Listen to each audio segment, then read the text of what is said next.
turabashimye rero ko muba mwazindutse mukahatanga abadayimoni. Ese ubu ninde uri ku muryango ra? Izere ninde washyize ku muryango kugira ngo abadayimoni batatwinjirana? Ni Emma. Okay, ni Emma. Wow, Emma ni umupolisi mwiza rero. Ngiye kubera amaso. Ni ukubera amaso umurimo w'Imana, izo dayimoni ntizigucike. Alfred namwumvishije kera twiga muri segonderi, hari umwana wajya gukunda kurubera amaso urusengero, akazinduka kare cyane akaba yarugezemo bukeye, arazinduka rujyamo ngo arubere maso nibature batari bayinjirira. Noneho aragenda afata agafunguza ahantu kabaga ku idirishya, arafungura ajyamo, kumbe hari uwarangije kumutangamo ariko ntabizi.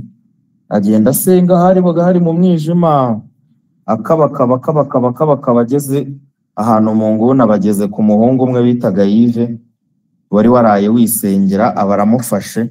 Akimufata ati urinde dayimoni. Dayimoni urinde? Ati ndagufashe. Dore Yves ngo araseka, undi we ni Yves Kayonga. Ati urinde dayimoni. So iyo nkuru rero yatugezeho tugira n'ubwoba, turabanuye umupolisi agafata n'abadayimoni bafatika. Emma we, umunsi haje dayimoni ifatika, make sure you are full of power, kuko n'ubu tuzuye mwuka wera. Nane izo dayimoni zifatika ngo zirakubita ntabwo zikina. So murakoze rero kunyakira, reka twinjire mu mwanya wo kwiyumva ijambo ry'Imana. Reka dusenge. Turagushimye Data wa twese uri mu ijuru, tunejejwe nanone kandi n'ubuntu bwawe twagiriwe bwo kuba muri wowe, kandi tunejejwe n'ubu buntu waduhaye bwo kuboneka mu mwanya mwiza nk'uyu wo gusangira no kugabana tumanyagura imitsima, kandi iyi mitsima ni imitsima y'ubugingo. Turi ku meza yawe, ameza yera, ameza matagatifu. Turagushimye kandi kuko tunejejwe cyane no kuzirikana ko twamenywe nawe. Ntabwo ari twe twakumenye mbere, ahubwo ni watumenye mbere. Umaze kutumenya mbere uraduhamagara, umaze kuduhamagara uradutoranya, maze kudutoranya uradutuma kandi udutuma kubw'ubuntu bwawe, udutumana n'ubuntu bwawe butagira akagero ubwo waduhereye mu mukunzi wawe Yesu Kristo. Niyo mpamvu tuvuze ngo to you Father be all the praises of glory in your grace which has made us acceptable into the beloved. Father, buri gihe uko twize ijambo ryawe turi kuri iyi platform tunezezwa no kubona, oh haleluya, ukuntu wasangiye ubwiza bwawe natwe, ukabudusharinga, ukabuduhereza. Niyo mpamvu icyo dusabye uyu munsi ari ukugira ngo kumenya kuzanwa no guhishurirwa kube kuri buri mwene data, kube kuri buri mwene data wese, kuri buri mushiki wacu duteranye uyu munsi, maze muri uyu mwanya twakire guhishurirwa bundi bushya, twongere tugendere muri iyi revelation y'umurimo wakoreye ku musaraba. Turagushimiye mu izina ry'umwami wacu Yesu Kristo. Amen. Hallelujah. Hagira abantu bashyiraho amashyi ya emoji duhereze data. Amen. Amen. Imana ishimwe cyane. Amen. So ndaza gukomeza ahantu nasurikiye kuwa kabiri.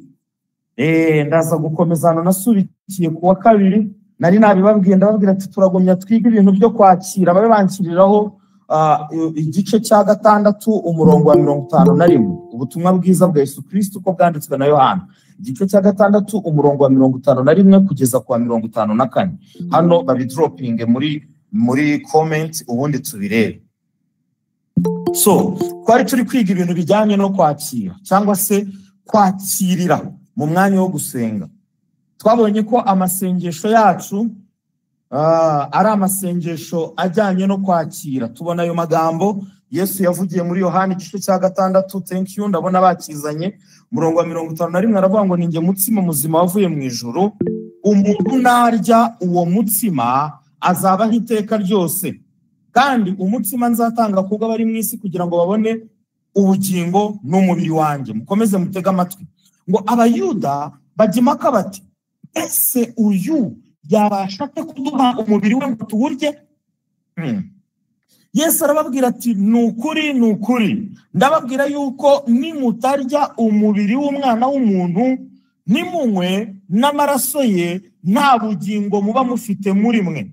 Umurongo wa 54 ngo urya umubiri wanjye akanywa amaraso yanjye aba afite ubugingo buhoraho, nanjye nzamuzura ku munsi w'imperuka. So ndifuza yuko dutangira twitegereza iyi mirongo yari iri guflowinga out of the mouth of Jesus. Mwumve Jesus muri preaching ye ari kubabwira ngo very ndababwiza ukuri, nukuri utarya uwo mutsima, nimutarya umubiri w'umwana w'umuntu, nimutanywa amaraso y'umwana w'umuntu, ngo urya umubiri wanjye, ngo unywa amaraso yanjye, something like that. Ibintu bijyanye nyine no kurya no kunywa, ni ryananywa.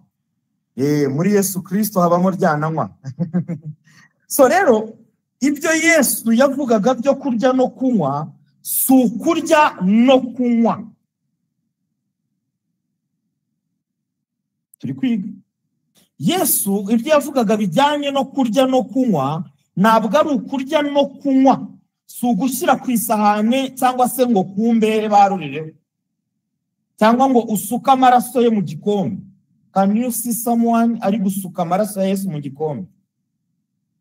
Ari kuyakura nko muri teremusi, cyangwa ari kuyakura mu kabuni kaji ya Salama, baragufata barakomerera nabi.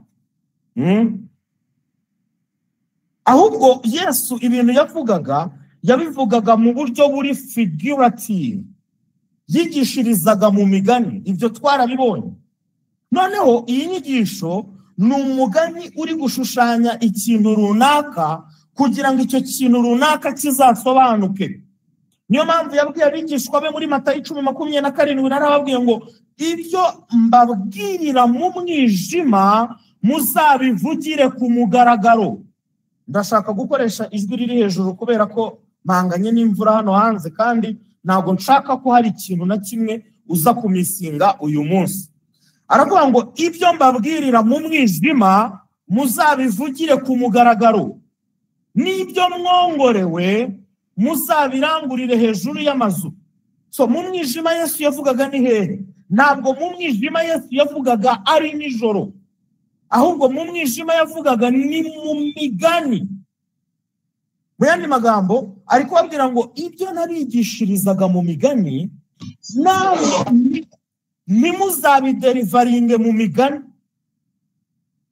What? Kuko mu gihe cya ministry yanyu, ni Yesu uri kuganira n'abigishwa be, umwijima uzaba ushize. Haleluya. Uyu munsi njyewe Yesu ndi kubwiriza ndi anda y'isezerano rya kera, cyangwa se isezerano twabonye ko ari isezerano ryo mu gihe cy'umwijima.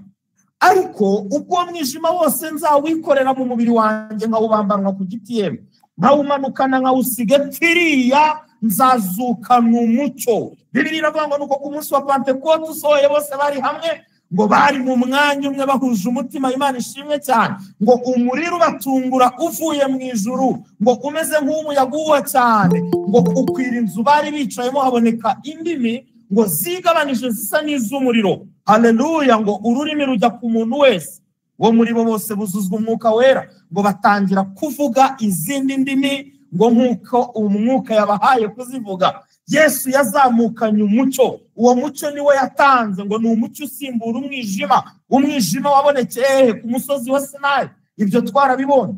So uwo mucyo rero ngo nibwo bwiza bwe yari yaradusezeranije.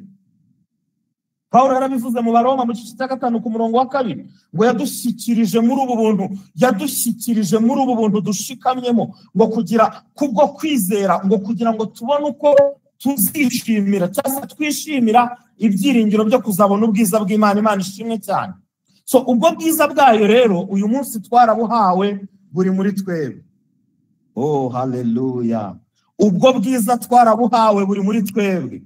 Pawulo yandikiye Abakolosayi igice cya 1 ku murongo wa 27, aravuga ngo Imana yishimiye kumenyesha ubutunzi bw'ubwiza bw'ubwo bwiru, kandi bikorera mu banyamahanga, ngo ari bwo Kristo muri mwe, ari byo byiringiro by'ubwiza. Christ in you, the hope of glory. What a glorious gospel. Hallelujah. Glory to God. We are in him justified, and he is in us glorified. Glory. Hallelujah. Ngiki isezerano turimo rero, ngo ni isezerano ry'ubwiza. ubwiza bwuzuye umucyo wa Kristo. Niyo mpamvu Yesu yabwiye abigishwa be ngo ibyo mbabwirira mu mwijima muzabivugire ku mugaragaro. Ababwira rero ngo nimutarya, akongera akababwira ngo nimutanywa. That is, it was a figurative expression to explain the lot of the recipient in receiving what will be made available upon his death, burial, and resurrection. Reka nzabishe mu rurimi rwacu twumva cyane. Yesu abwira bene data babigishwa be ngo nimutarya umubiri wanjye, akababwira ngo nimutanywa n'amaraso yanjye nta bugingo muzagira. Yari ari kubabwira abereka ko hari uruhare, hari responsibilities, hari inshingano z'uhabwa.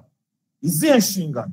Ni inshingano zo kwakira ikintu kizatangwa n'Imana kikabonekera mu rupfu, kikabonekera mu guhambwa no mu muzuko we. So niyo mpamvu rero iby'Imana byose bidakorerwa ahubwo byakirwa. Haleluya. Nta murimo n'umwe wakora kugira ngo uguhesha agakiza. There is no job descriptions. Nta job descriptions Imana yaduhaye tugomba gukora neza kugira ngo tuzahembwe ubugingo buhoraho. Nta kazi na kamwe kari inaha mu isi wowe nanjye twakora kugira ngo tuzabone ijuru. Ubugingo buhoraho burakirwa. Kristo niwe mpano y'Imana, kandi nk'uko yakirwa niko natwe twakira iby'Imana byose yaduhereye ubuntu muri we byose. Haleluya. Ntihagire nanone umuntu ubyumva neza unyikiriza avuge cyane ngo amen, amen. Muntu amen, amen.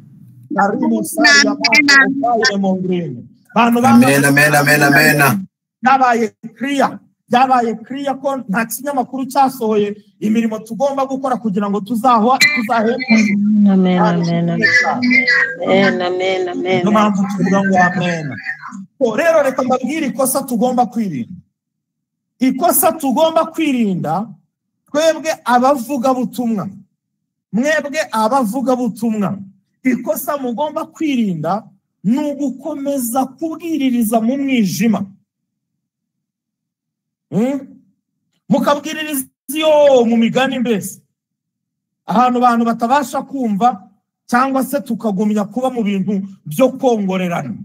Yesu ati ibyo mwongorewe muzabirangurire hejuru y'amazu. Ubundi kongorerana ni ukuvuga bucece, kavuga bucece kugira ngo hatagira undi muntu utwumvira ibintu nyine. Iyo ni systeme Yesu yakoreshaga ari gusobanurira imigani barya 12 biherereye. Ariko arababwira ngo narabihereranye sha mbigisha mbongorera, ariko dore umucyo urarashe. Mujye ku karubanda mwigishe muranguruye, ndetse no hejuru y'amazu kabisa aho hantu muharangurire. Mu minsi yashize nahoze ndi kwiga kuri iki cyanditswe, ndavuga n'abasilamu rero bari kubyubahiriza. Bamanitse za loudspeaker kuri towers z'imisigiti. Ariko reka mbabwire ikintu Yesu hano ari kutubuza. Ari kutubuza utuntu two gutsimba. Ngurumva ngo hari ubwiru bwo muri Kristo ngo tutakwigisha hano mu materaniro yo ku cyumweru. So abashaka kumenya ibintu biri deep baje baza Muhanga hano bita Kirimahwa aho ntuye hano mu rugo. Hari class tugira z'ibintu nyine biri deep. Zo class muvugira ibintu bitandukanye n'ibyo mwigisha hano kuri Google Meet ntabwo ziri mu mucyo w'ubutumwa bwiza. Gasanga Man of God ara streaminga iteka yari kubwiriza ku cyumweru, abari live kuri YouTube, ariko mu materaniro yo mu mibyizi nabwo abari kuri live kuri YouTube. Ariko ntiyakora ikosa ryo gushyira rikoda muri discipleship class. Bari ibintu bihavugirwa ngo byaca intege abadakomeye. What? Please, reka mbabwire. Niba izo class kuziga ari ubuntu, reka ngira ikintu nisabe. Bikaba bidasaba minerval. Sira doctrine yawe hanze twese tuyumve, ureke kwihengekana abantu hariya muri za class ngo bakwikiremo ubuyobe. Kuko reka mubwire biramutse bitari ubuyobe ntago wabitsimba rubanda maze. Kindi kandi uzasanga ibintu wiga cyangwa se ibintu wigishwa ku cyumweru ubisangiye natwe twese.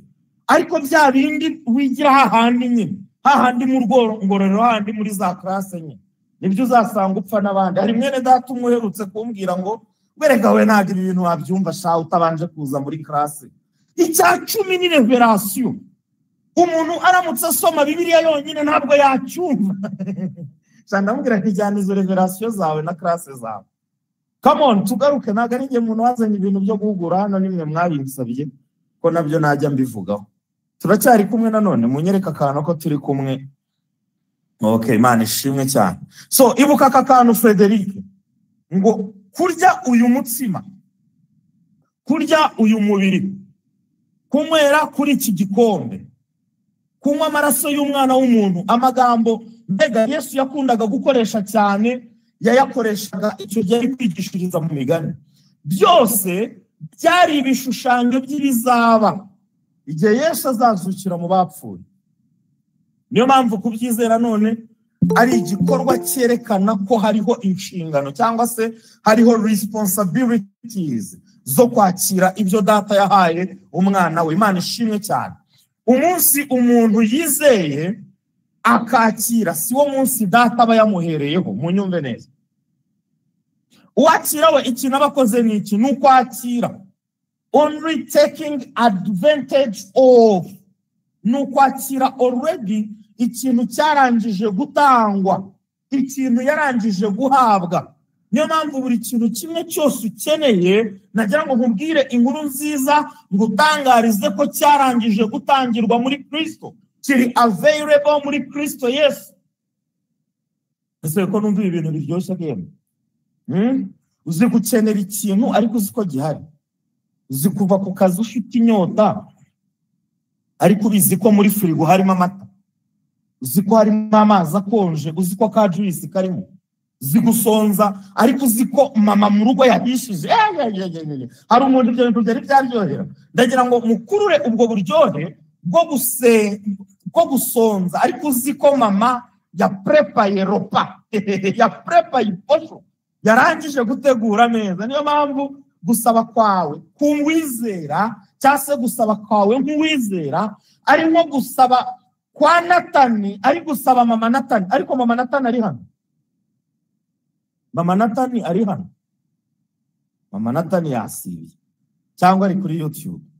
Gusaba kwa Natani ari gusaba mama Natani niko gusaba kuwizera saba se. Uriya muhungu ngiye Natani naranamwitegereje, ababizi neza, abazi ko byahiye n'ikimenyimenyi biba bihumura. Haleluya. Kuko nta basirimu.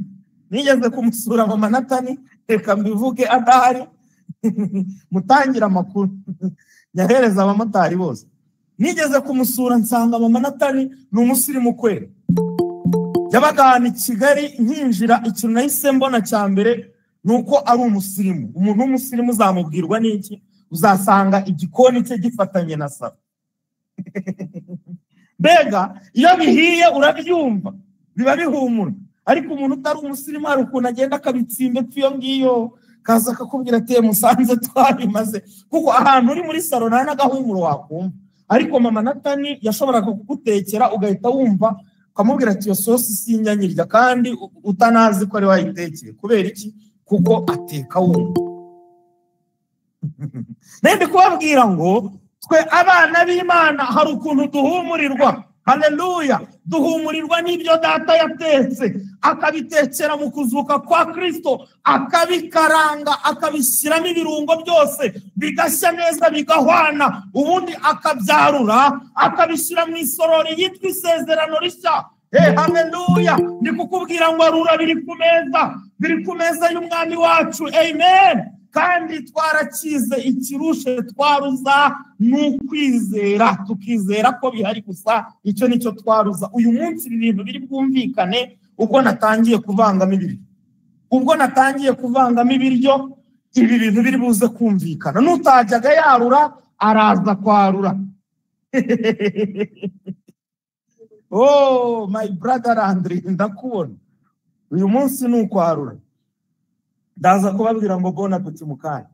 So iyo rero utazi ko bya biryo bihari, iyo urinjije mu kwihumuriza, wajya kumva ko byahumuye ukagira ngo byahumuriye mu baturanyi, uratangira ukajya uvuga ngo yewe ibya Yesu ni ku murongo, hirya bahishije ariko nyine natwe zo tuzahisha.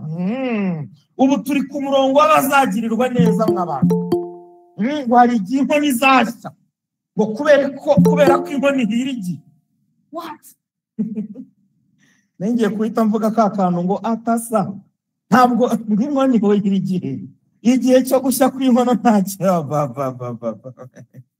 Ntuzi ko turi ku nkono yahiye kera we, hashize imyaka irenga 2000. Nagira ngo ngutangarize ngo n'inkwi zabitetse ubu zarazimye, ariko nyine disi ntabwo nakurenganya. Uzi ko iwacu bagitetse, umurimo wo guteka wararangiye. Biri ku mashyiga we, ihangane, ndumva birimo gutogota, ihangane. Uyu muntu yumva nabi. Iyo nzara si iyo kukwica, ihangane. Barimo kubikaranga bongeramo ibirungo kugira ngo niwegera neza uzaryoherwe. Kandi ba mpano hano babigeze kuri cyawe. Zabimenye uhuye na pisi ariko umwazi isahani. Kumwaza isahani ntabwo mwabimenya mwebwe mwize mu Buhinde sha. Byarahiye, haleluya, come on, byarahiye. Uyu munsi ndi kubabwira ngo bon appétit. Risori maraba safari yamando. Ndi kubabwira ngo amasengesho yanyu muhumure yamaze gusubizwa kera mutarana yasenga. Nkanashimangira kandi ikindi kintu, nababwira ko nta yindi promotion hari imbere ahangaha. Yesu yazutse ubu utazasubira mu mva. Nta yindi occasion y'uko Imana izasubiza. Rebo shira moria hano imbere, nta yindi occasion hari yo gusubiza. Akira ibisubizo byawe rero byarangije kuba provided. You know, hano ngira inshuti murayizi ruti izindi zose nyine n'incumbikiye ngaha. Ejo twahoze turi kuganira kuri simplicity y'ubutumwa bwiza, arangije arambwira ngo ariko papa ruva rwose hari ukuntu ujya uhanika ibintu ntibyumvikane, niyo mpamvu nabijyanye mu biryo. Ati ni gutubwiriza ukabwira umuntu w'umushomeri, munyumve neza iyo ariko ariko y'umubyeyi hano, ni gutubwira umuntu w'umushomeri umaze imyaka 10 nta kazi arabona ukamubwira ngo Imana yamuhaye akazi. Urumva ko umuntu ushonje wamubwira ko Imana yamuhaye ibyo kurya? Urumva uwo muntu yabyumva ko? Urumva uwo muntu yabyemera? Ndamubwira ni kutemera ko wahawe akazi ntabwo bikuraho yuko wagahawe. Ndamubwira nti kandi kutabyemera ntabwo ari cyo kibika guhesha.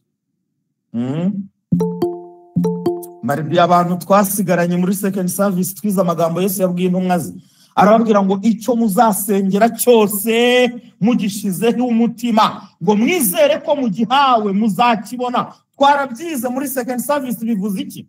Bivuze ko ugisenga uhabwa, ariko icyo Imana igushakaho mu mwanya wo gusenga ni ukwizera ko wahawe already. Kubyizera ni iki? Niko kwakira ko kazi.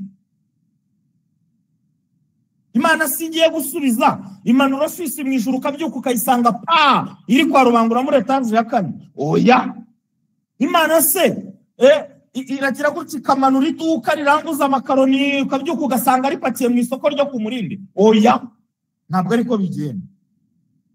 Imana ni umwuka kandi Imana isubiza ibisubizo by'umwuka. Niyo mpamvu twakirira mu mwuka. Then Yesu yaravuze ngo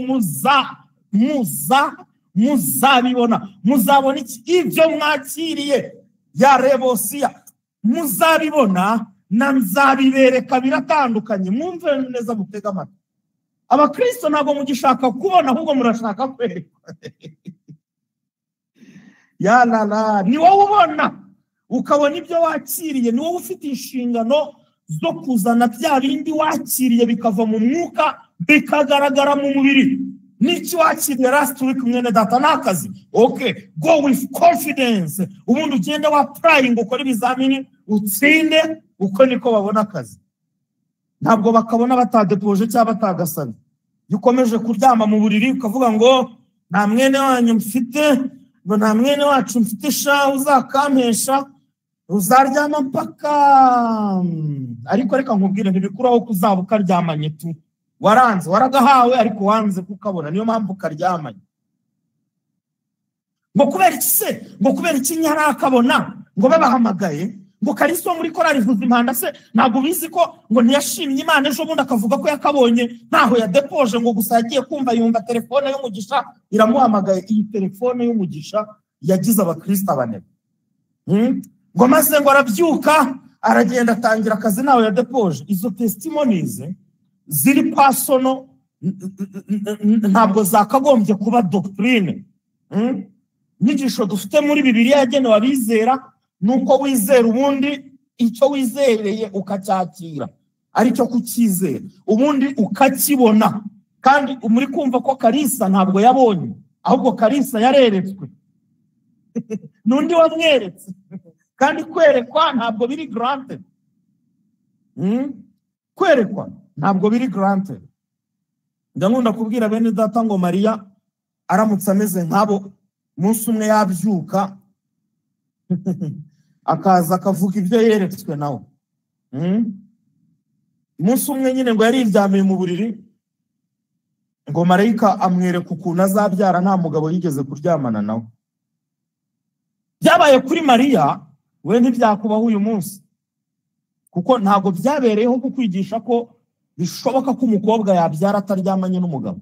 Rero Mariya abaye nk'umwe muri bano bavuga butumwa mubona b'iyi minsi, yaza agafata agatuti akabwira abana b'abakobwa, akababwira ati mwebwe shahu hari ibintu mutazi. Hari ibintu mutazi, buriya ntabwo bisaba umugabo. Nubwo muri gusengera abagabo, undi murasengera abagabo ngo bigende gute, turashaka kugira umuryango tukabyara. Oya, hari uburyo umuntu ahura na marayika akamuha isezerano, ubundi umucyo ukamutwikira, imbaraga z'isumba byose zikamukingiriza, ubundi agasama ataryamanye n'umugabo. Mwumve, iyo ibintu biri personal byatangiye kwigishwa impact bitera. Ariko Mariya ntabwo ibyo bintu yabikora. Ndabizi aritonda, azi n'ijambo ry'Imana, kandi ahari yibereye muri departement y'ijuru nta kibazo afite. Mugaruke mw'abakobwa mwe, mugaruke twige. Ngo ngewe nakoze ubukwe ngo mbukora mfite 1000 gusa kuri konte. So ndi kuvuga iki? Reka mbe mvuye muri departement. Ndi kuvuga ko ndi gutinda kuri iki kintu kukwereka ko ugomba kwakira ibyatanzwe, ugomba kwemera icyo wagizwe kuba cyo. Kubera iki? Bibiliya ni igitabo cy'ibihe. It's a book of tenses mu Cyongereza. Ubutumwa bwiza nabwo bugizwe n'inshinga zitondaguwe mu gihe, ntabwo ari mu bihe nkaho ari ibihe byinshi binyuranye, ahubwo ni mu gihe nkaho ari igihe kimwe cyitwa impitagihe, past mu Cyongereza. Bibiliya izakubwira ngo ariko mwebweho mwakuwe mu mwijima, mwavuye hariya, mwarakijijwe, haleluya, mwarejejwe, mwaratsindishirijwe, mwarahezagiwe, mwaremewe, mwarakijijwe, mwagizwe abera, haleluya, mwaruhagiwe, mwahawe agakiza, mwaranesheje, mwagize gute ngo mwaramunesheje, mwavutse ubwa kabiri, mwarahawe, mwa as a past tense. Zo nizo nshinga zo mu butumwa bwiza bwa Yesu Kristo. Zose narindi kubabwira ngo ziri mu mpitagihe, kuko zose ziza zerekana icyo Kristo yakoze, ntabwo ziza zerekana icyo Kristo atakoze. Ese itarimanye, uri kumva hari ibyo yakoze umwana wayo ikamuduha. Petero ati yaduhaye ibintu byose bizana ubugingo no kuba Imana, byose birerekana ibyo Kristo yaduhesheje. Oh, haleluya! Isezerano rishya ni isezerano ry'ubutumwa bwiza, ryuzuye ubutumwa bwiza butwereka icyo Imana yakoze. Icyakora muzahabwa imbaraga umwuka wera nabamanukira, kandi muzaba abagabo bo kumpamya i Yerusalemu, i Yudaya yose, i Samariya yose, no kugeza ku mpera y'isi. Byakozwe n'intumwa 8. Reka nsobanurire interuro ngo muzahabwa, kuko ndabizi Pisi yahita atumiza second service. Kuvuze ko ibintu byose ari mwarahawe, mwagizwe, ni gute hajemo ngo icyakora muzahabwa? Ese si mu isezerano rishya? So iyi nteruro ivuga ngo muzahabwa, literally iri kuvuga taking advantage of what has been given. Muzahabwa imbaraga n'inyito igaragaza kuzabyaza umusaruro icyo wahawe. So nuko mu Kinyarwanda bakoresheje muzahabwa imbaraga, ariko si muzahabwa imbaraga, ahubwo ni muzakira. You shall receive. Muzakira imbaraga. Munega amatwi umwanya muto cyane sobanura ya magambo ajya ateza urujijo mu mitwe y'abantu. Hari ikintu njya numva ubundi cyama mba numva ko kiramutse kibaye clear ibintu byahita biba done, kwa gushidikanya kuko turi gukastinga evil imaginations iyo yose izamukiye kurwanya kumenya Imana. Iyo ngiyo turi kuyikubita hasi. Deko rero abagucungiye ahantu muri za nyuguti ahita kubwira ngo hano se ko havuga gutya, ariko reka tuhamurike n'itoroshi y'umucyo w'ijambo ry'Imana. Muzahabwa imbaraga, icyambere ni you shall be given power. Muzahabwa imbaraga, mbisize mu Cyongereza ni you shall be given power. Kabiri, muzakira imbaraga niyo you shall receive power.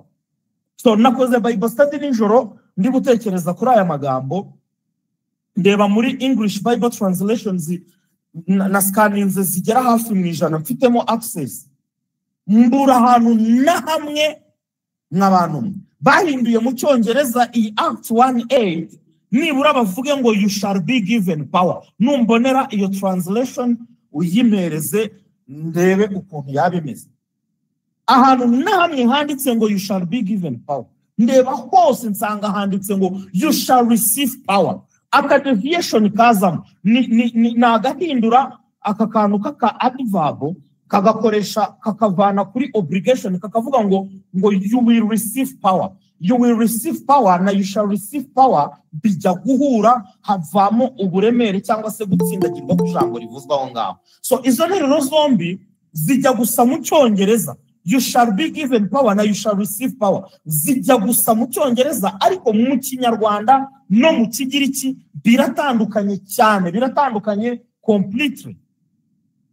Given cyangwa se guhabwa ni error iri muri translation yo mu Kinyarwanda, kuko mu Kigiriki ni ijambo rivuga ngo didomi, bishatse kuvuga mu Cyongereza ngo to give, to supply, to deliver, bestowing something, ni ugutanga ikintu.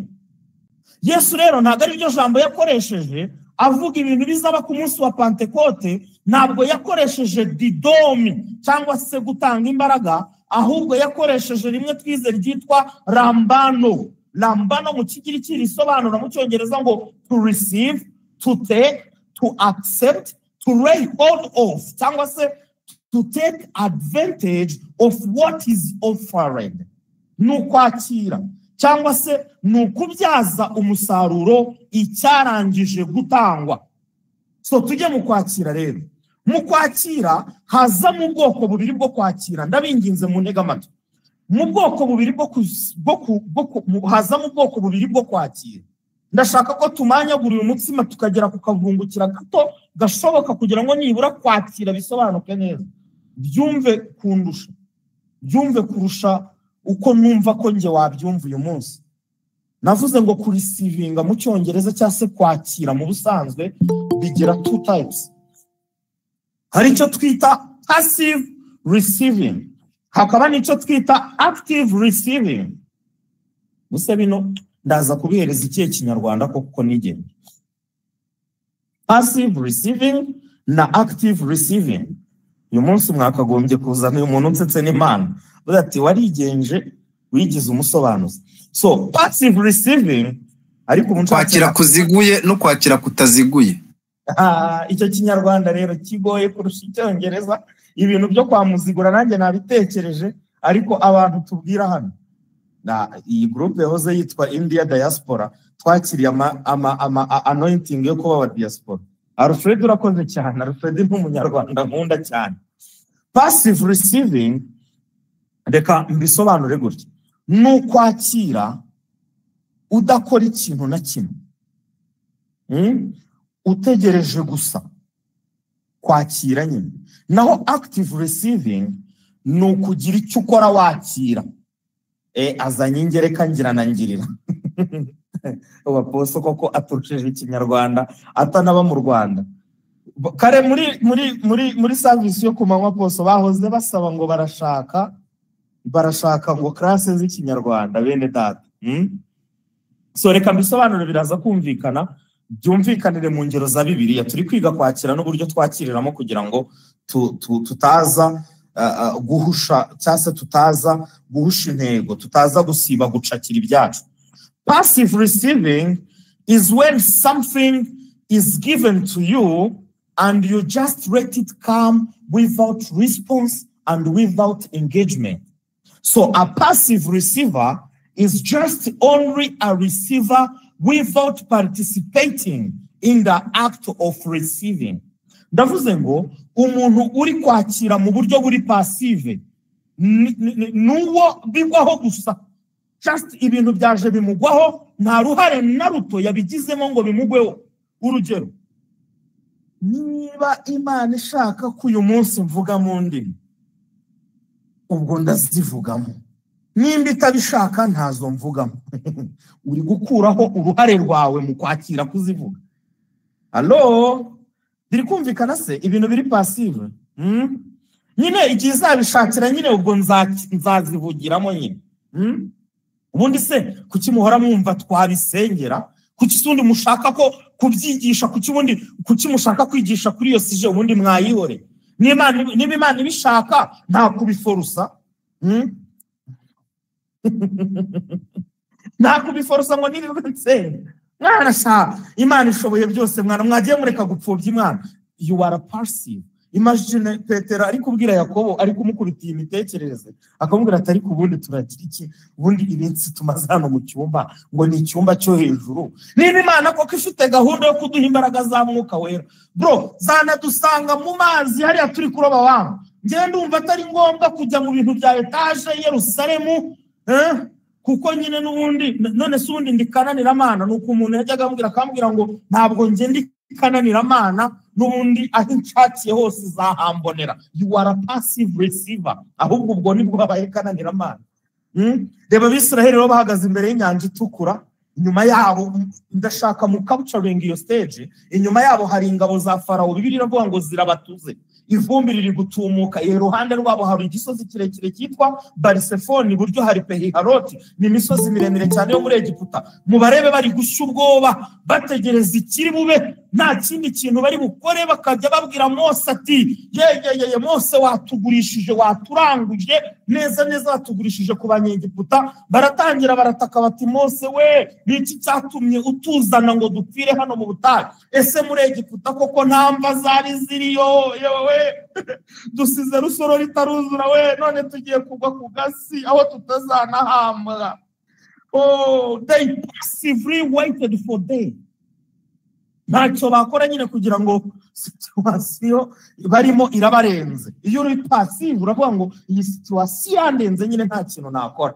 Then inkuru nziza mu Kuva 14:15, Uwiteka abwira Mose ngo niki gitumye unakira Mose we? Bwira Abisiraheli marosariya mandere boria bave mu bupassive bwabo babe active. Bwira Abisiraheli bakomeze bagende. Imana ishimwe cyane. Imana ntabwo idushaka muri passive. Imana gutabara kwayo kwarangije kuba deployed ako kanya, ariko bagomba kuba active kugira ngo bakugenderemo. Inyanja igiye gucikamo kabiri, iyo niyo deliverance yabo. Ariko wowe Munyegiputa, wowe Mwisiraheli, urasabwa iki? Urasabwa gutera intambwe ukayigenderamo, ukagendera hahumutse. Nuguma mu bintu biri passive, Umunyegiputa arakwica. Imana iraba yagukijije, ariko wanza agakiza kayo. Resa rimaraboria. Nutizera Umwami Yesu urarimbuka.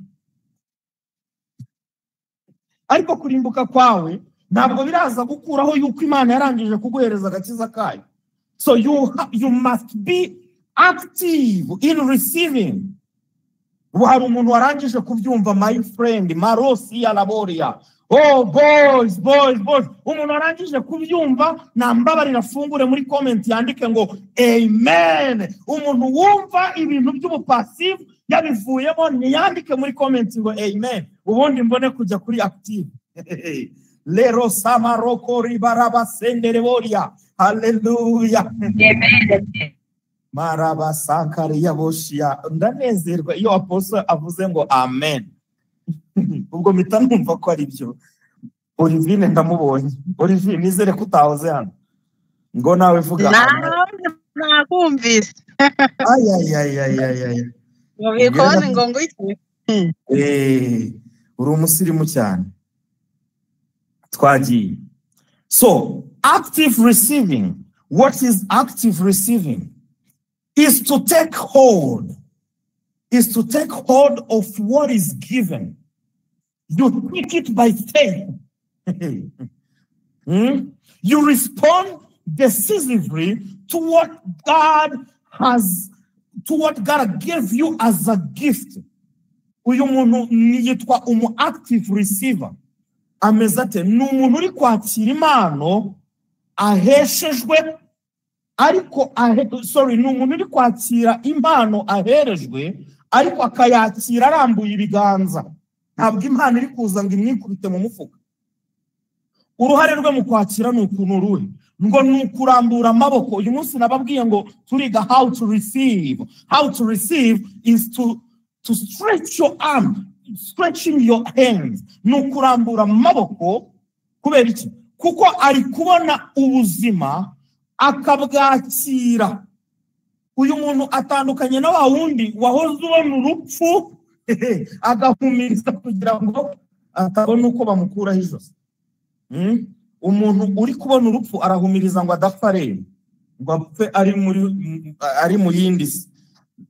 Naho active receiver we arastretchinga, arambura amaboko akakira ubuzima. So mu kwakira biri active rero umenya ko Imana yarangije kuguha ubundi ukakira wizeye. Ndamwibutse disi aka kandi kumva mvushijwe mwa bantu. Hari umugore wanditse muri Mariko mu gice cya 5 ngo yari afite ikibazo cyo kuva, ngo yari akimaranye imyaka myinshi. Uyu mugore ngo yabonye Yesu atambutse arangije aravuga ngo I know hari imbaraga ziri muri uriya musore. Ndabizi ntabwo biri busabe ko asenga ngo azihabwe ahubwo zimurimo already. So ngewe ikintu ndi bukoreho rero nimukoraho gusa. Haleluya. Nimukoraho gusa nkakora ku mwenda we byonyine ndaza gukira iki cyago cyanjye. Imana ishimwe cyane. Ntabwo yatekereje ngo I am sitting here, so if God sees me, God is seeing me. Let the Holy Spirit locate me now in this service. No. Ntabwo yavuze ngo nimba ubushake bw'Imana ko nyira ubwo nyine ndakira, ariko nimba Imana itabishaka nyine ubwiza impamvu y'ikiri kunyigisha. No, ntabwo ariko yavuze. Imana irabishaka gukira mwene data, ariko nutakira by faith gukira kwabaye provided binyuze mu mibyimba Kristo yakubiswe. You are going to remain with icyo cyago cyawe mu mubiri n'agakiza kari mu mutima. Uzi umuntu ufite icyago mu mubiri n'agakiza kari mu mutima, icyo asabwa ari ukwakirira mu mubiri we ka gakiza kari mu mutima we. Yesu ngamubone uyu muntu uri active arangije aramubwira ati mugore kwizera kwawe turagukijije. Your faith has made you whole. Ngo uwo niwe twita active receiver. Wanze gutegereza what it will be will be, what will be, ahubwo akakira ikintu gisanzwe kiri available kuri Kristo. Imana ishimwe cyane. Are you an active or passive? Active believers, I can see you. Hallelujah. Oh, Biramosi Yakari Amando. We as believers, we are active in everything. Oh, Imana ishimwe cyane. Ejo twize muki mu Baroma 12:11 ngo batwari turi kumwe n'injoro ngo kubyumwete ntimubi byangwe mube active. Ni ijambo active harimo ijambo action ngo muhirimbane mu mitima yanyu mukorere umwami wacu. Nahezagiwe Mana. Oh, Rima Sondari yabari ya close ya store. Nibigera mu gukora mukore, nibigera mu kwakira mwakire. I I can see you be active in prayer. Ndababona musenga ariko muri active. Ndababona mwakira uyu munsi. Ndababona mudasiba guterana mwiga ijambo ry'ubuntu bw'Imana muryiga amanywa na nijoro. Ndababona mukura, ndababona mukura, ndababona mukura. Ndababona ibimenyetso bigendana n'abizera bigendana namwe. Ndababona ho mujya hose. Glory, glory to God. Hallelujah. So when you come in prayer, we come to receive. We come to receive. To receive what? What has already been given. We come to take advantage of it because it's already been given. Then it's your job now to take advantage of it. Nagimana uyu munsi iri gushaka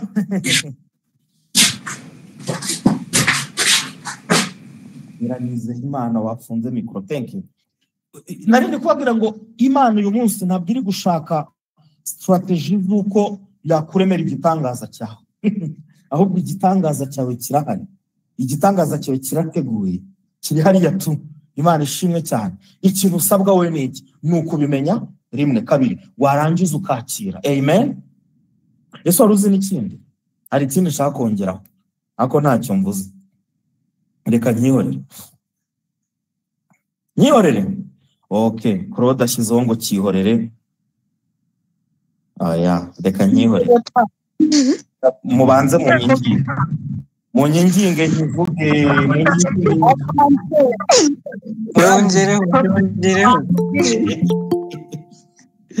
Narindi kubabwira ngo iyo wamenye ukukuri ukaba confident yuko ibya data byose byabaye made available for you. Umwana w'umwinginga.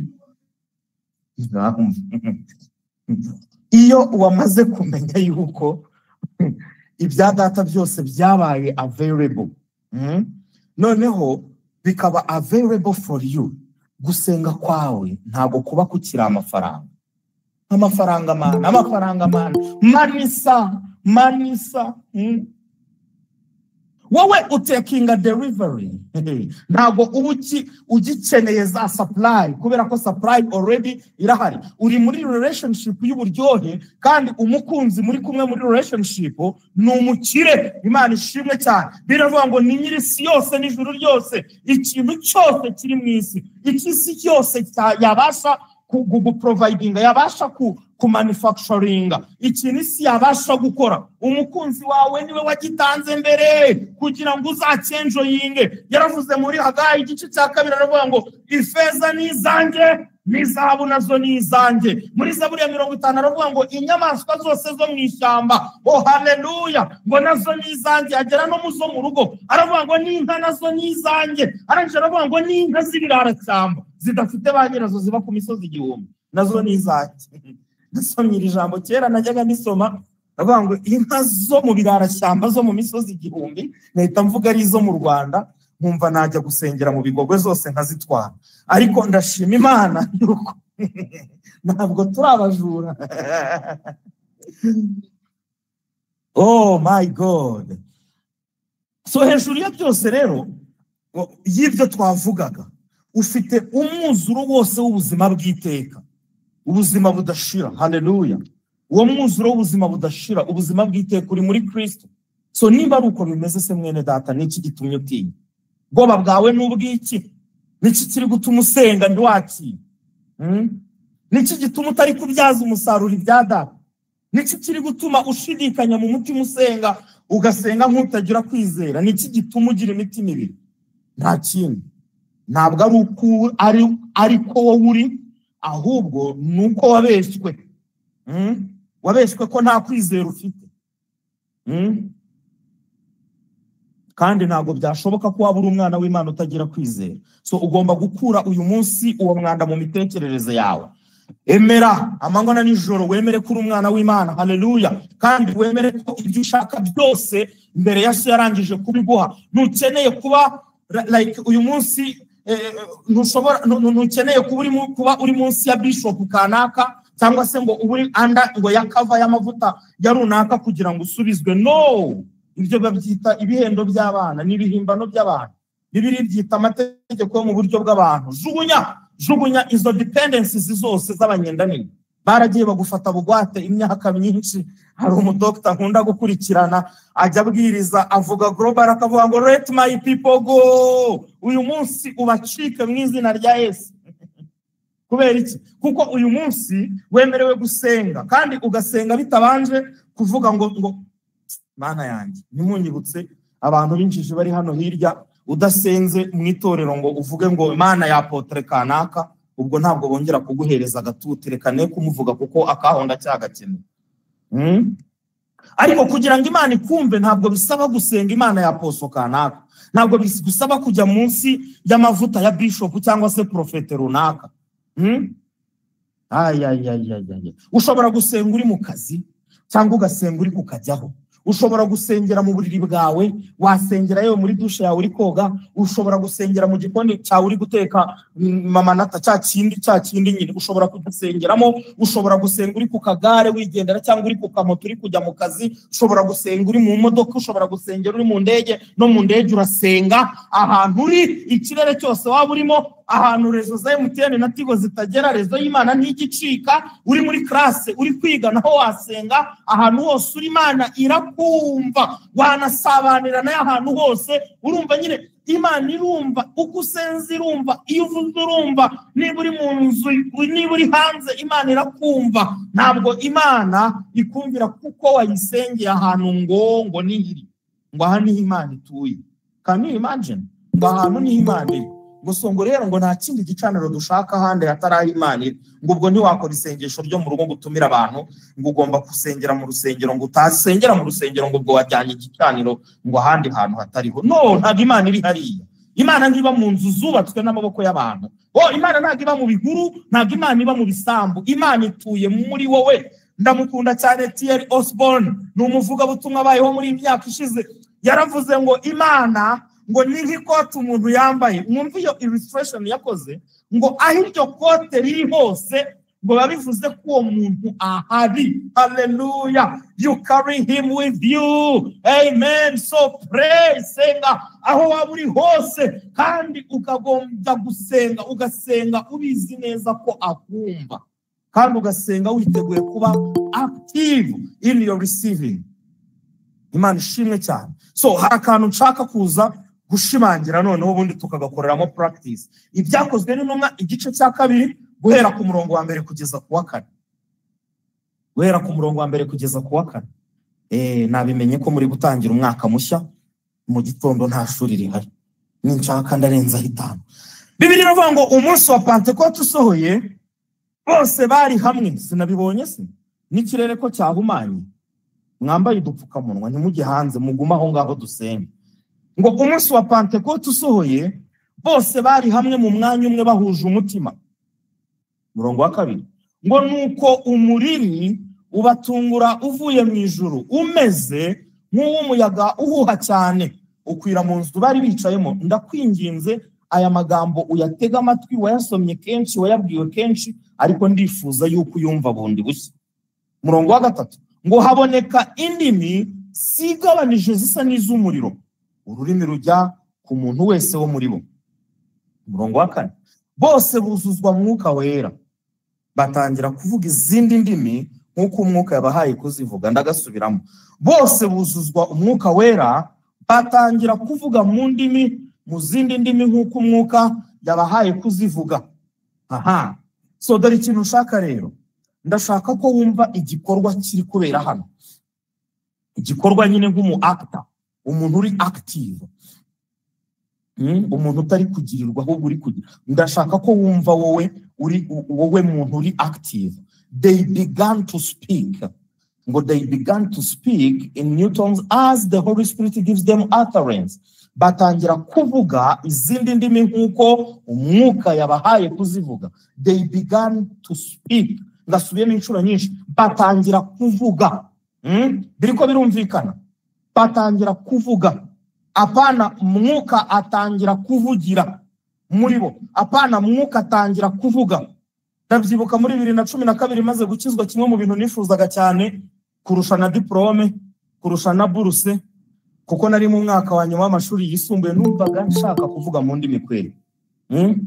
Cyo gihe nge n'abagenzi banjye ewana nta kindi cyifuzo twagiraga twahoraga muri mana mbatiza mwuka wera manuka kubatizwa mu mwuka wera umva mbabwire ndabarahiye izere ubu ngubu ari kunseka kubera ko ejo bundi yaje hano kuri platform dusenze arabyakira ahita atangira avuga mu ndimi wasanga atarabisengeye imbere niyo mpamvu atangiye kunseka njye narabisengeye ubanza nta n'ikindi cyifuzo nzongera kugira mu buzima bwanjye mu mutima nkabigendana ku dupapuro tw'ibyifuzo nkabigendana ari byo gusa ndetse ndanabyibuka ari igihe twajyaga kwirukana abadayimoni ariko byo nimunseke abandi bakajya bashwanyaguza za dayimoni njye ndi kubwira Yesu nkamubwira ngo Yesu bari kukuvuga kuri hano nabyumvisha bahanura bakavuga kuri kumwe natwe niba uri hano rwose gira uko ungenza nanjye umbatize kuko nifuza kuvuga mu ndimi nk'abandi Clarisse niwe nyine unsetse ariko nta kibazo ndamubabariye abandi ntabwo ndibababariye so ngumye kujya niyiriza ubusa nshaka mwuka wera ntabwo mwabyumva mwebwe njyewe umuntu utaravuga mu ndimi ari umukristo yumva abandi bavuga mu ndimi hano bagahanura I can understand your pain I can hear you ariko uyu munsi it's over hallelujah wowe uzi kugiye kuzura mwuka wera ukavuga mu ndimi mu mutima wawe rangurura uvuge ngo the end is now risa mariko shaya lamana nashatse mwuka wera njya mu mazi njya mu misozi njya hano niyiriza ubusa ndaririmba dushaka uwo mwuka wera ni Yesu wamutugene yewe dushaka uwo mwuka wera ni Yesu wamutugene agapira kagatoha kariho amarira nezwa n'iki ko tuzagera mu ijuru n'umwuka wihora yajya mu rusengero pasiteri ati ubwo kandi uraryo kanywa ukaryama nijoro ugasinzira uzi ko utaragira mwuka wera nawe uti uri umugenzi ujya mu ijoro ati ndagusetse ati mwebwe mwaje kuduherekeza mu rugendo muri abafana bacu we kuko Yorodani izambukwa n'abantu bamiminiwaya izambukwa n'abantu bazaba bari gutekerimane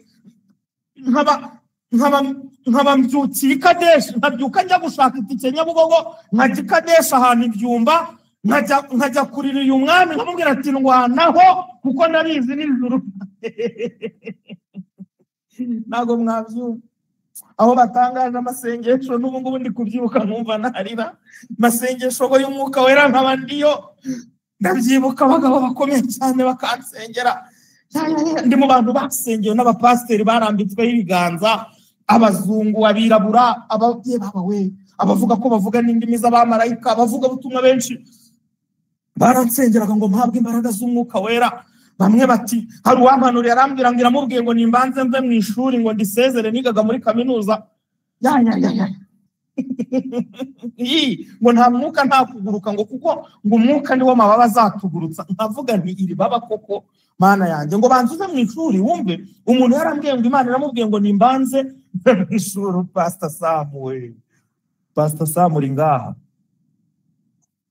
ndagusukuje umuntu arambwiye ngo nimve mu ishuri njye mu murimo wayo ngo niho nzambikirwa imbaraga Pastor Sam muze kumwakira ninsoza kwigisha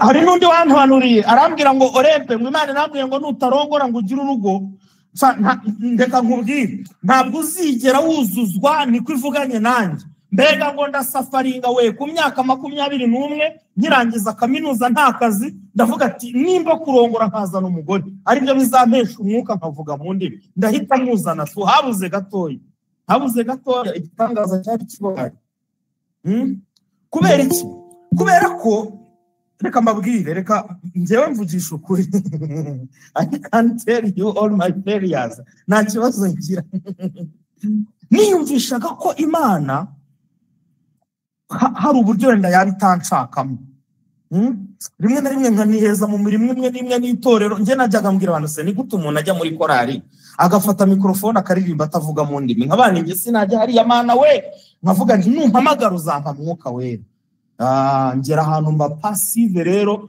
ndavuga nti n'ubundi nta kure ntagenze nsenga n'ibiza bizaze ariko sinzongera kurara ndizwa nuko navuga mu ndimi. Ubwo nari nabaye passive, navuze ati nibiba bizabe, dore ibaze ko nasenganaga n'abantu Imana ikatubwira ngo mbahaye umwuka, ngo mbujujwe umwuka wanjye bose bakuzuzwa, ugiye kuzuzwa wese akaza akambwira ngo rempe narose turi kumwe, undambikaho ibiganza ntangira kuvuga mu ndimi, reka tubikore, twabigerageza bikino gusa ngahita zivugamo. Buri wese ugiye guhanura ni rempe wamusenge, ariko rempe wapi, nta kuvuga mu ndimi, nta kwerekwa, narahumirizaga nkabona umukara gusa, kandi uwo mukara nta muntu n'umwe utawubona. Umunsi umwe ariko Mana we yankone hirikire kuko umunsi umwe mfa guhura n'itsinda ry'abana batoya basobanukiwe imbaraga z'Imana, basobanukiwe yuko zihari ahubwo zakirwa sha. Barambwira ngo dore uko ijambo rivuga, barambwira ngo Imana yatanze imbaraga z'umwuka zose izitanga ku munsi wa Pentekote. Bansomera muri Tito ngo Imana yaramuduhaye imuducuncumurira, ni ukuvuga ngo yaracuncumuye nimba yarari mu icupa yashize mu ijuru. Numva ndahumutse. Baraje barambwira ngo yarangije gutanga brother, nuko bambwiraga abana b'abakobwa, barambwira ngo nta mpamvu yo kongera kuzisaba, ahubwo rero ngwino tujya ahantu uzakire. Ndababaza nti nimara kuzakira se? Barambwira ngo nutangira kuzakira nyine nawe uravuga mu ndimi nk'uko abazakiriye bwa mbere bavuze mu ndimi. Mvuga iki se ko nge ntazi biriya bintu bavuga? Barambwira ngo vuga igifaransa, ndakivuga. Barambwira ngo vuga icyongereza, barambwira nti praise Jesus. Bati none se n'Imana ivugiye muri wowe ntoya? Ndabyibuka twari ahantu Karuruma mu migano. Barambwira bati n'intumwa rero zimaze kwakira nta kindi zakoze, zaravuze. Mpita mumuka, nibuka akantu, haleluya, nibuka akantu kamwe, ukuntu njya nkasenga nkumva indimi ziraje zije ku munwa wanjye, najya kuzivuga nkavuga ngo hoya, kuko bari baratubwiye ngo iyo zisubiyemo ugasubiramo indimi z'umuntu ngo uba wiganye Imana, ngo nta n'ijuru wajyamo wiganye Imana. Noneho njye nagiraga ingeso yo gufata mu mutwe, twava gusengana n'abantu uko yazivugaga, twagera mu cyumba nkazisubiramo, nkajyana n'ahantu uko yahanuraga. Umuntu umwe araza arambwira ngo Imana yarakurebye irakugaya ngo kuko uyisubira mu kanwa. Ndavuga nti ndapfuye. Noneho najya mvuga nkavuga nti Yesu we, ubuse koko ninjya kuvuga nkavuga nk'ibya Pastor kanaka, najya kuvuga nkumva zisa nk'iz'umusore witwaga Deo twagendanaga, nkumva zisa n'iza Rufonse sha. Ubundi nkumva zimeze nk'izo numvanye Gitwaza ari kubwiriza. Mu mutwe wanjye nibwiraga yuko hari ukuntu Imana izafata iminwa yanjye ikayinyeganyeza, mbega ikazamo vibration, nkaba ndi nk'ahantu nkabona umucyo mwinshi n'itsinda ry'abamarayika nka 200 bankikije, mfite inkota yaka umuriro n'ingabo mu ntoki zanjye, nambaye ikamba ry'izahabu mu mutwe, ndi kuvuga nkibona umuriro uturuka mu kanwa kanjye. Nyine ndahantu nkabona ndahantu nyine namwe murabyumva hejuru cyane, nkabona kwemera ko ngiye kuvuga mu ndimi za nyazo za original, atari ukwigana abandi. Yewe izo ni drama we, izo ni drama zo muri Hollywood. Ntabwo biri biblique mwene da. Impamvu ntunyite stubborn apostle, dore impamvu nibyo batubwiraga. Utanze ubuhamya wese ati nagiye kubona mbona at a certain time ngo my room disappeared, ngo inkuta zose ndazibura, ngo ngiye kubona mbona igisenge kivuyeho. Navuga nti nanjye kitaravaho, narabona ibiti byo mu ishyamba bivaho. Umuntu akavuga ati nari ndi gusenga ngo mbona marayika aje nk'ikinyugunyugu gikomeye, baraza nkora ku munwa, undi ngo nkoze ikara ryaka ku munwa. Ati marayika ubundi atagukojeje ikara ryaka ku munwa uhanura nkandi. Ibyo bintu rero mbirambika hasi, lebrocharia mandere boria. Ndi kumva wagira ngo byabaye ejo. Uwo munsi ibyo bintu, izo mindset nzirambika hasi, kuko nahuye n'ijambo. Twarabyize, Petero yavuze ngo ariko rero dufite ijambo ryahanuwe, muzaba mukoze neza nimuryitaho. Dufite ijambo bene data riruta experience z'abantu. nita ku ijambo banahanuriwe, nita ku ijambo riri muri Bibiliya ry'uko ngo buzuye Mwuka Wera bakakira ubundi bakavuga mu ndimi.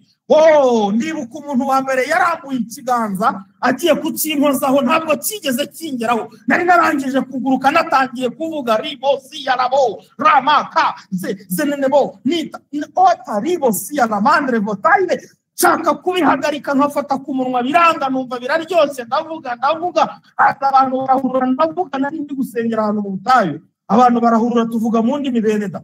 Uwo munsi nagize experience, mbona abantu barahuriye, ndavuga kandi reka mbabwire ikintu gisekeje. Uwo munsi ku manywa nari nariye, abandi bari biyirije, uzi ko bihuye n'uyu munsi, abandi bari biyirije, nje nari nariye.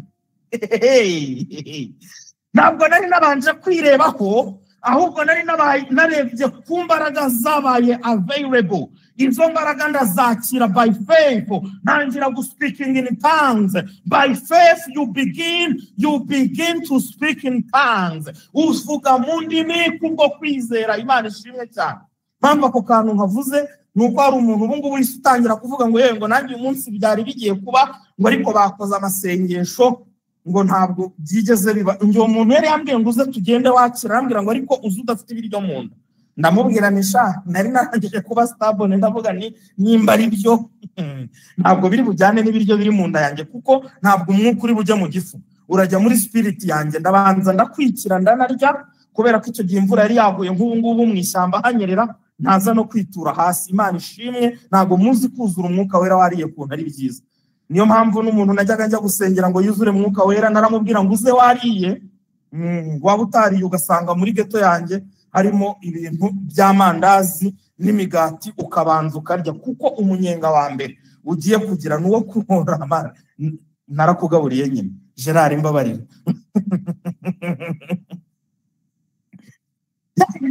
Reka mbabwire, ntabwo dutegereza yuko Mwuka Wera ari bufungura akanwa kacu, ahubwo nitwe tugafungura. Iyo uvuze inyuguti imwe, ubwo ndi kubabwira ibintu ngewe nanyuzemo, naboneye experience nyine maze kwikuramo bya bindi. Iyo uvuze inyuguti imwe, izindi ziraflowinga, zikaza ziri gufollowinga, ziflowinga. Nico Bible yita utterance. Biravuze ngo batangira kuvuga, Mwuka nawe akabaha icyo kuvuga. Haleluya. Ntabwo uvuga ibintu biri mu mutwe wawe, niyo mpamvu nujya kubishakira mu mutwe wawe utari bubibone. Niyo mpamvu iyo abantu bari kuvuga mu ndimi uba wumva ari nk'ibintu by'ibinyabasazi. It is not from the human sense, it is from the spiritual sense. Bible iravuga ngo with stammering lips and another tongue I shall speak to these people. Ngo niko Uwiteka avuze muri Yesaya 28:11 ngo azavuganira n'ubu bwoko mu kanwa k'abanyamahanga b'urundi rurimi, cyangwa se abantu bavuga izindi ndimi. Stammering of lips, iminwa istamaringa, ni nk'iyo umuntu wiga kuvuga. Aho niho Imana ihimbarizwa. Imana ishimwe cyane. Iyo uri gutangira kuvuga ushobora kudatangira uvuga mu ndimi nka nyina w'umuntu Olivier, ahubwo ugatangira kuvuga mu ndimi nk'uruhinja rwirirwa kuvuga. Ndamwibuka brother bamwitaga Fabrice, ubu ngubu ujize ari hano yahita mwibuka. Icyo gihe twuzuye Mwuka Wera turi kumwe, atangira avuga mu ndimi ngo harare. Ibyo byonyine gusa, kandi ngo yawuzuye. No, icyo gihe akaba isambusa zitwaga iza harare, tukagira ngo yavangiwe ari kuvuga ibintu bijyanye n'isambusa. Umuhungu arababara, amaze kubabara aragenda nijoro ntiyaryama, aravuga ngo data we bansetse, kandi wanyihereye indimi ziza zihuje na ya company icuruza ibiraha mu Gatsata no mu mujyi. Sambusa harare yari ihari. My God, aratangira avuga harare. Birahinduka, birahinduka. Mu masaha 11 umuhungu arampamagara, ngira ngo hari ikibazo agize. Nitaba telefone, arambwira ngo rero we uri hehe? Ati ubu ngubu ndi kukurusha. Haleluya. Bishobora gutangira ari inyuguti. My God. Bishobora gutangira iri kuvuga nk'uruhinja, ariko uvuga wowe tu. The more uvuga inyuguti, ziragenda zikajya zifatana, bikazarangira bibaye interuro, ukavuga nk'umuntu mukuru. Niyo impamvu njya mbona hatabaho shifting, ukabona umuntu amaze umwaka ari muri ri, ari muri ra, ari muri ta gusa, nuko abatakunda kuzivugamo kenshi. So nagira ngo nkubwire ngo Mwuka Wera atuye muri wowe rero. Ariko ntabwo atuye muri wowe kugira ngo aze kukuvugira mu ndimi. iyo bigeze ku bintu byo kuvuga mu ndimi cyangwa se manifestation, iyo bigeze mu bintu byo kuba active receiver, ukaba umuntu ugiye kurecevinga imbaraga z'umwuka wera, ukarecevinga ugatekinga advantage y'icyo wahawe ku mbaraga ziri muri wowe, bisaba ko ari wowe wengeginga umunwa wawe ugatangira kuvugana. Mwibutse umukobwa umwe nari ndi gusengera aranga arambwira ngo ntibiri kuza, ndababara cyane, twari ahantu biti Kabugari nijoro, ndangije ndamubwira ngo noneho vuga ngo ri, akivuga ngo ri naji natanarama na toto birangira nampanuriye. Imana ishimye cyane. Lero saramakori yamande, ni wowe wirukana abadayimoni, ni wowe ukiza abarwayi, ni wowe ukora ibyo byose mu izina rya Yesu. No kuvuga rero uravuga, ni wowe ugomba kuvuga. Kwakira ni ugutekinga advantage y'icyo wahawe, ni ukubyaza umusaruro ubuzima buri muri wowe. Ubundi nkigera ahangaha iyo mbona umuntu ubimbwira nk'ibi ngibi, nari kuba narefutinze iteraniro, natangiye kuvuga byarangiye, kuko nasanze ikibazo atari ukurambikwaho ibiganza, ahubwo nasanze ikibazo ari ubumenyi bukeya nari mfite. So niyo mpamvu igikorwa cyo kwakira mwuka wera cyabaye demonstrated by speaking. Reka nongere ngasubiremo aka kantu. Kwakira kwawe kugaragazwa no kuvuga. Iyo wakijijwe ni ukuvuga ngo uba wizeye mu mutima wawe ko Yesu yapfuye agahambwa akazuka. So if you want to take advantage of your salvation, what do you do? With your mouth you confess, you speak it loud. So ntushobora kugendera mu buzima bw'agakiza rero utatura lordship ya Jesus ku buzima bwawe. Uko niko ubyaza umusaruro agakiza, ukabaho nk'ukijijwe, ukagenda nk'ufite Kristo in the name of Jesus, ukavuga ngo I am a son of God, ndi umwana w'Imana, sinzarimbuka kuko mfite iki? Mfite ubugingo buhoraho muri nge, ndi umutsinzi ndetse no kurushaho kuko muri nge, uri muri nge wakomeye kurenza uri muri isi. You speak to activate the salvation life, the salvation power in your daily life. You must confess. You speak it out. So then today you are going to speak in tongues. Hallelujah. Good news. Ujiye kuvuga mu ndimi. Oh my God. Amos Sakaria. Lebraza taya la moria. Ninde muntu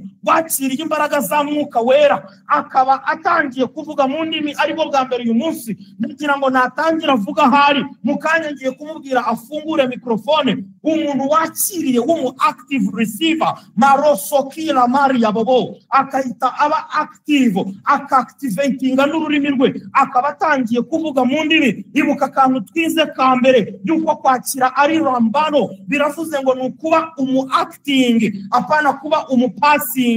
So ugomba gufungura akanwa kawe, ntabwo ugomba kubanza kuba n'ikintu kikwirukaho, ntabwo ugomba kuba n'ikintu kikwikubitaho. Ntabwo ari uko bakira, suko bakira. Yego icyo kintu cyaramanutse cyakwikubiseho kera already, Imana yarakiguhaye. Rero ngaho cyakire, cyarabonetse. Uri umwana w'Imana wabyawe n'umwuka, umwuka w'Imana ari muri wowe. Niba uzi ibyo bintu rero witinya, mwuka ari muri wowe, arajya guha ibyo kuvuga muri wowe, agiye kuguha utterance. Ntabwo ari umwuka wundi ugiye kukongorera mu gutwi kwawe, ntabwo ari ibintu ugiye kwakirira mu mubiri, ni mu mwuka wawe. Vuga, ibindi biraza bituruka muri wowe. Out of your belly, marosari kamando, it's going to flow the rivers of living water. Marosi kataya mando, jerebosi arababa. Ntabwo nza kubona Irakoze Frankie akoze kukananwa nk'uko ari mu ifoto. Nizere ko hari yatangiye kuvuga marosi kataya la mandere boria robosi kashita zetaye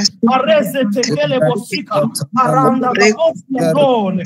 Ndashaka abantu bagiye kuvuga mu ndimi bwa mbere bonyine, abari bo baza gufungura mikrofone, bari ahantu heza barangije kwakira. Anumwe ndabona yafunguye, abagiye kuvuga bwa mbere Pariko sika la manderebo rezo sostra kramanda rabaya babasierebo jetroze kaine.